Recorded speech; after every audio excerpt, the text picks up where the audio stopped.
One of the strangest tricks your mind can play is convincing you that uncertainty feels more alive than peace. Not because uncertainty is better, because uncertainty is louder. You wait for the text. You wonder where you actually stand. You replay their last sentence, hunting for a hidden meaning. Hours pass, and your thoughts never once leave them. It feels like obsession. It feels like chemistry. It feels important. But sometimes, it's simply uncertainty refusing to let your brain rest. In 1975, communication researchers Charles Berger and Richard Calabrese introduced uncertainty reduction theory. Their research showed that when people don't know where they stand with someone, the mind naturally works overtime trying to reduce that uncertainty. It gathers clues, builds stories, predicts outcomes, fills silence with 100 possibilities.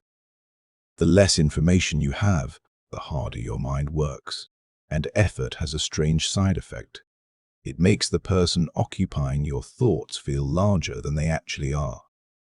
That's why inconsistency can quietly become addictive, not because inconsistency is romantic, because unresolved questions rarely stay quiet for long. A predictable relationship doesn't consume your thoughts every hour.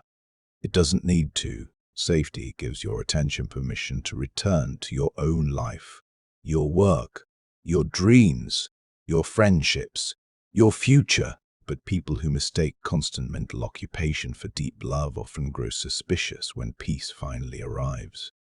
If I'm not thinking about them every minute, do I love them less?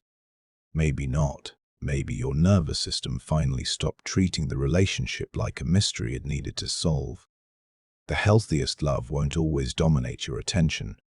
Sometimes its greatest gift is simply giving your attention back to you. Because love was never supposed to become your full-time occupation. It was supposed to become part of a life that still belonged to you. The loudest relationships often leave you with the biggest questions.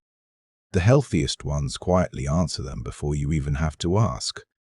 And maybe that's why peace feels so unfamiliar at first. Not because it's empty, because your mind finally has permission to think about something besides surviving love.